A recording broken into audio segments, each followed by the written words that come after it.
I'll very quickly describe the 5 services that we offer, if you're interested. The first service is that we create personal networks, and I will tell you more detail about that in a moment. The second is that we are families who support other families going through this challenge of what happens when we die. I don't know if you realize it, but this is a brand new problem. This is the first time in history, the first time in the world, that a whole generation of people with disabilities is outliving their parents. And society, our institutions, our services are not prepared for it. Their assumptions are that people will die young, but now people with disabilities are living a long life. That's good, but it presents some challenges. So we provide support for families through this journey. We offer specific advice to families about insurance, about wills, about taxation, about government benefits to help increase the amount of financial resources that are available for the handicapped person. We engage in public policy advocacy to change the laws in Canada to make it easier for people with disabilities to live a full life and to make it easier for their families to help them. And finally, for families who want, they can become a lifetime member, and when the parents die, our organization monitors the plans that they put in place for their sons and daughters. So that's the basic services.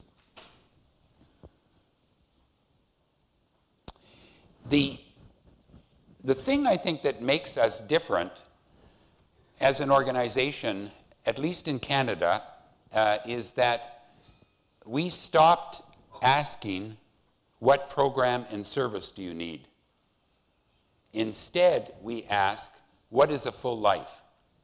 And when you ask what a full life is, it's like you take a cork that's been stuck between the brain or the mind and the heart. And when you remove that plug, all of a sudden the hopes and the dreams of the individual come forth, their family's dreams for their son or daughter come forth, and they no longer describe their son or daughter in negative terms. They don't describe their needs, they describe their gifts and their assets. And so asking this question, what is a full life, we have seen to be a magical question to shifting the perception and to changing the way we problem solve and strategize to support people with disabilities in our community. We also use a different model. I've described this. We take no money from government, and so we have become a social enterprise. And I will, I'm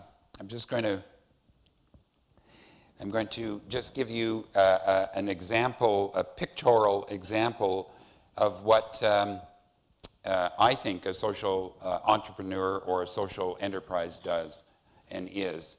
So in our belief, a social entrepreneur is an individual or a group of people or an organization that works at the intersection of government, of business, and of civil society.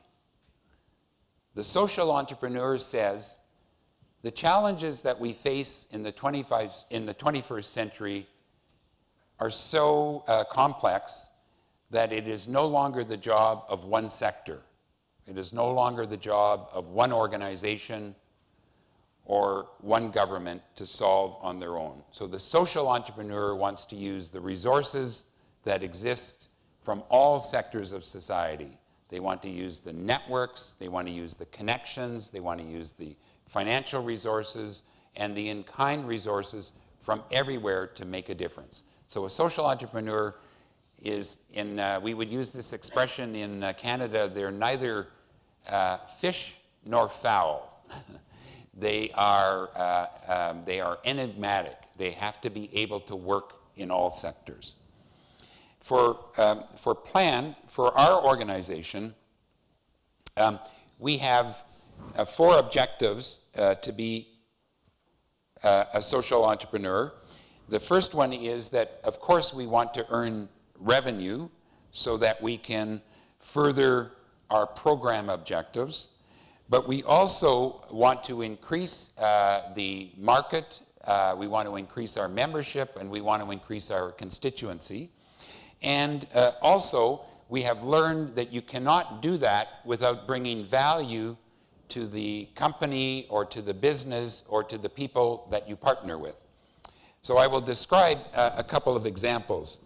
In order for us to earn our own money, we wrote a book.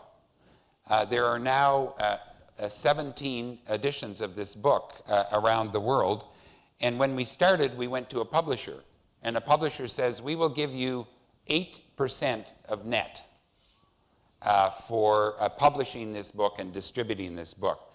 Now, when you calculate 8% of net, it's very little money that goes to the author, or in our case, that goes to our organization. So we said, we will become publishers. So we studied and we learned, and we became a publishing company. And so now we publish many books, and instead of earning 8% of net, we earn, depending on the circumstances, but normally we will earn over 80%. And this revenue is used to further our work on behalf of people with disabilities and their families. Here is another book, same thing. This has been translated into many languages. And what we've discovered is publishing is not as hard as you might think, because the key to publishing nowadays is that you must have a distribution system. And for many of you who work in civil society or who work in organizations that have a large mailing list or a large email contact list, you actually have one of the most prized possessions of being a publisher. And so in Canada, we are able to distribute information directly immediately to about 50,000 families. So we have a good base by which we can sell our books and market our products. But to give you an example as well, we have other financial partners. The London Drugs on the right-hand side there is the biggest drugstore chain in Western Canada. We know that 80% of Western Canadians go into this drugstore once every 3 months at least, and they have agreed to distribute our material free of charge. And so you can go into the pharmacy section of this drugstore and receive free books that we have written because somebody has paid for them, and so they are available free to people with disabilities and their families. So do you see, this is how we earn our money, but for the drugstore, this is very good because it brings more traffic, more customers into the store. They also offer this material to their own employees, many of whom have disabilities or who have family members with the disabilities. So everybody is winning, and we are bringing value to our partners as well. The Davis on the left-hand side, this is one of the biggest law firms in Canada, and they realized that there was a disability market for wills. They understood that there were special clauses that had to be inserted in a will if you had a child with a disability. And so we were able to teach these lawyers how to prepare a will for people with disabilities and earn revenue from that benefited our program. So that's how we use social enterprise.